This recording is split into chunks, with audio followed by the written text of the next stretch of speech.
ሰበር ዜና ትግራይን እያመሱ ያሉት ምርኮኞች ናቸው ሲሉ ጠቅላይ ሚኒስትር አብይ አህመድ ከሰሱ። በሌላ በኩል የትግራይ ወጣቶች ለሱዳን ጦር እየተሸጡ ነው ሲሉ ጠቅላይ ሚኒስትር አብይ አህመድ ጠንካራ ክስ አቅርበዋል። አብራችሁን ቆዩ። በቀዳሚነት የምናደርሳችሁ ይሆናል። ተሰናባቹ የምክር ቤት አባል ዶክተር ደሳለኝ ጫኔ መንግስትን በጽኑ ወቀሱ። ዛሬ እየተካሄደ በሚገኘው ስድስተኛው የህዝብ ተወካዮች ምክር ቤት መደበኛ ስብሰባ ዶክተር ደሳለኝ ጫኔ ፖለቲካዊ ቁጥር ማሳመር እንጂ ከእውነታ የራቀ ነው ሲሉ ጠንካራ ትችት ሰንዝረዋል። ተጨማሪ ያለን ከውጭ በተሰማ ሰበር መረጃ በሱዳን ባለፉት 6 ወራት ከ300 በላይ ህጻናት በድሮን ጥቃትና በጦርነት ሰለባ መሆናቸው ተገለጸ። በዚህ ግጭት ውስጥ ህጻናት ዋነኛ ሰለባ የሆኑ መሆናቸው የተገለጸ ሲሆን በተለይ ባለፉት 6 ወራት የታየው የህጻናት ሰለባ ቁጥር እጅግ አሳሳቢ መሆኑ ተመላክቷል። መረጃውን ይዘናል። የእስራኤል የመከላከያ ሚኒስቴር ሀገራቸው እስራኤልን ለማጥፋት እቅድ በመምራት አሊ ካሚኒን እንደገደለችና እንደዚህ አይነት ድርጊቶችን ለማስተዋወቅ የሚሞክር ማንኛውም የኢራን መሪ እንደምታጠፋ በድጋሚ ዛቱ። ተጨማሪ ያለን የተከበራችሁ ቻናላችን ቤተሰቦች ዝርዝር መረጃዎችን ከመመልከታችሁ በፊት ቪዲዮውን ላይክ በማድረግ ማድመጥ እንድትጀምሩ እየጋበዝን በቀጥታ ወደ መረጃዎች ተሸጋገርን። በቅድሚያም ትግራይን እያመሱ ያሉት ምርኮኞች ናቸው ሲሉ ጠቅላይ ሚኒስትር አብይ አህመድ ገለጹ። ጠቅላይ ሚኒስትር አብይ አህመድ በትግራይ ወቅታዊ ሁኔታና በህወሓት ላይ ጠንካራ ትችት ሰንዝረዋል። እውነተኛ ተቆርቋሪ መስለው በትግራይ ህዝብ ላይ መከራ እያደረሱ ያሉት አንዳንድ ምርኮኞች መሆናቸውን ገልጸዋል። በርካታ የትግራይ ወጣቶች በግዳጅ ታፍሰው በሱዳን ላለው ጦርነት መሸጣቸውንና ካለው ከፍተኛ የአፈሳ ስጋት የተነሳ በትግራይ ካለው ወጣት ይልቅ በሌሎች የሀገሪቱ ክፍሎች የሚኖረው የትግራይ ተወላጅ በተሻለ ሰላምና ነጻነት ወጥቶ መግባት እንደሚችልም አብራርተዋል። አክለውም ህወሓት የሚያዘውና ዓላማውን የሚያስፈጽመው ሻዕቢያን ያሉት ጠቅላይ ሚኒስትሩ ቡድኑ በኢትዮጵያ እድገት መጠቀም ሲገባው ለጥፋት ጦርነት መዋል እንደሌለበት አሳስበዋል። ይሁን እንጂ ለሀገራችን ህልውና ለሚፈታተን ለማንኛውም ጦርነት ዝግጁ ነን ሲሉ ገንዝበዋል። በተጨማሪም የትግራይ ወጣቶች ለሱዳን ጦር እየተሸጡ ነው ሲሉም ጠቅላይ ሚኒስትር አብይ አህመድ ገልጸዋል። የፕሪቶሪያው ሰላም ስምምነት ከተራይ ድርድር ሂደት ባለፈ ለዘላቂ ሰላም መሰረት መሆኑን የገለጹት ጠቅላይ ሚኒስትር አብይ አህመድ በትግራይ ክልል ውስጥ አሁንም ድረስ ህዝቡን የሚያምሱና ወጣቶችን ለሱዳን ጦር አሳልፈው የሚሸጡ ኃይሎች መኖራቸውንም ይፋ አድርገዋል። ጠቅላይ ሚኒስትሩ በወቅታዊና ብሔራዊ ጉዳዮች ላይ በሰጡት ማብራሪያም የፕሪቶሪያው ስምምነት ለአገር ሰላም ሲባል የተደረገ ትልቅ እርምጃ መሆኑን አስገንዝበዋል። ፕሪቶሪያ እንደ ድርድር ብቻ መታየት ያለበት አይደለም ያሉት ጠቅላይ ሚኒስትሩ መንግስት ለሰላም ሲል ከፍተኛ ዋጋ መክፈልና መውረስ የሚችላቸውን በርካታ ሀብቶች ጭምር ለሰላም እድል ለመስጠት ሲባል ሳይነካ እንዲመለሱ ማድረጉን ገልጸዋል።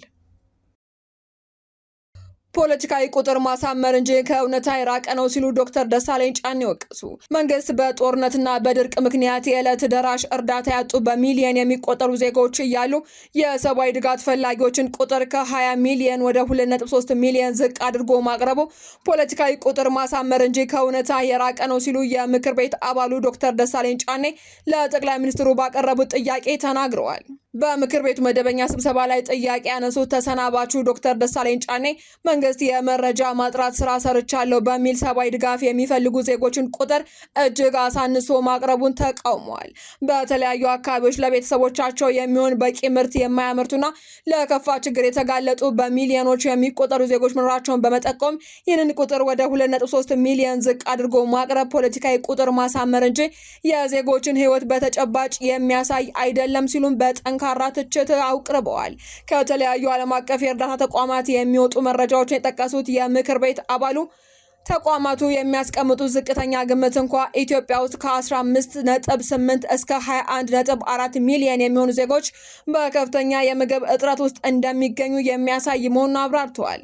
በዘንድሮ ዓመት ከምክር ቤት የሚሰናበቱ ዶክተር ደሳለኝ ጫኔ አክለውም መንግስታዊ ያልሆኑ ድርጅቶች የእርዳታ እህል እንዲያከፋፍሉ በመንግስት መከልከላቸውን ድጋፋቸውን ወደ ጥሬ ገንዘብ እንዲቀይሩ መገደዳቸውንም ገልጸዋል።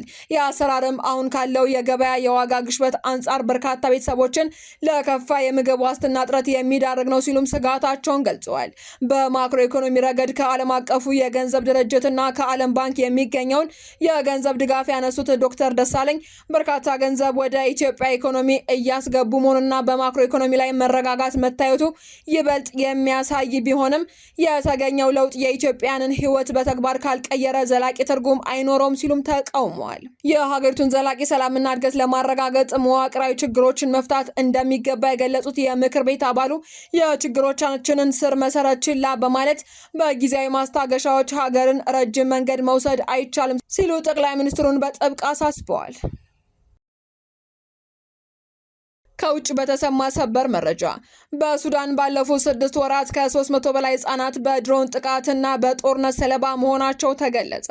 በሱዳን እየተካሄደ ባለው ደም አፋሳሽ ጦርነት ባለፉት 6 ወራት ውስጥ ብቻ ከ300 በላይ ህጻናት መገደላቸውንና ለአካል ጉዳት መዳረጋቸውን የተባበሩት መንግስታት የህጻናት መርጃ ድርጅት ዩኒሴፍ አስታውቋል። እንደ ዩኒሴፍ መግለጫ ከሆነ ለእነዚህ ህጻናት ሞትና መቁሰል በዋነኝነት እንደ ምክንያት የጠቀሰው እየተበራከተ የመጣው የድሮን ጥቃት ነው ብሏል። ከሚያዝያ 2023 ጀምሮ በሱዳን መደበኛ ጦርና በፈጥኖ ደራሽ ኃይሎች መካከል የተቀሰቀሰው ጦርነት አሁንም እልባት ሳያገኝ ቀጥሏል ብሏል።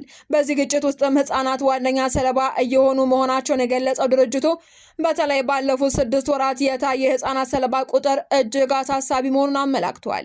ግጭቱ በጀመረበት ወቅት የተፈጠረው አለመረጋጋት ወደ ሰብአዊ ቀውስ ማምራቱንና በሚሊዮኖች የሚቆጠሩ ህጻናት ለከፋ አደጋ መጋለጣቸውንም አስታውሷል። በመሆኑም ሁለቱ ተፋላሚ ወገኖች ጦርነት እንዲያቆሙና ለሲቪሎች ጥበቃ እንዲያደርጉ ዓለም አቀፍ ድርጅቶች በተደጋጋሚ ጥሪ እያቀረቡ ቢሆንም ሱዳን ግን አሁንም በጦርነት ማጥ ውስጥ ትገኛለች ሲልም የዘገበው አላይን አረቢያ ነው። በመጨረሻም የኢራን መሪዎች ከጥፋታቸው ካልተማሩ እንደምትገድላቸው እስራኤል ዛተች። የእስራኤል የመከላከያ ሚኒስትር ሀገራቸው እስራኤልን ለማጥፋት እቅድ በመምራት አሊ ካሚኒን እንደገደለችና እንደዚህ አይነት ድርጊቶችን ለማስተዋወቅ የሚሞክር ማንኛውንም የኢራን መሪ እንደምታጠፋ በድጋሚ ዝተዋል። ሚኒስትሩ እስራኤል ካትስ በቴህራን በሚካሄደው የቀብር ስነስርዓት ላይ በሰነዘሩት አስተያየት ላይም ይህንኑ ተናግረዋል። ካትስ እስራኤል በማንኛውም ጊዜና ማንኛውም ስጋት ለመከላከል ዝግጁ መሆኗንም በድጋሚ አረጋግጠዋል። ካትስ ቀደም ሲል የካሚኒ ልጅና ተተኪውን ሞጅታባ ካሚኒን ለሞት ምልክት ተደርጎበታል ሲሉ መናገራቸውም ከቴህራን ተቃውሞ አስነስተዋል። የኢራኑ የውጭ ጉዳይ ሚኒስትር አባስ አራግቺ ትራምፕ አሜሪካ የቤት እንስሶቿን ከቴልአቪቭ እንድታስወግድ ቃል ገብታለች ሲሉ ምላሽ ሰጥተዋል። አራግቺ አክለውም በህዝባችንና በአመራራችን ላይ የሚሰነዘር ማንኛውም ስጋት ፈጣንና ኃይለኛ ምላሽ ያገኛል ሲሉም ለእስራኤል ካትስ ምላሽ ሰጥተዋል። ባለፈው ሳምንት መጨረሻ የተጀመረውና በቀጣይ ቀናትም የሚካሄደው የቀድሞ የኢራን ጠቅላይ መሪ አያቶላ አሊ ካሚኒ የስንብትና የቀብር ስነስርዓትም በሚሊዮኖች የሚቆጠሩ ኢራን እየታደሙበት ቀጥሏል። ካሚኒ ከአብዮታዊ እስላማዊ ሪፐብሊክ ኢራን መሪነታቸው በተጨማሪም በሺዓ እስልምና እምነት ተከታዮች ከፍተኛ ተሰሚነት ያላቸው መሪ ነበሩ። የቀድሞ መሪ አያቶላ ካሚኒ የስንብት ስነ ስርዓትም ከኢራን በተጨማሪ በኢራቅ በደማቁ ይከናወናል ተብሏል።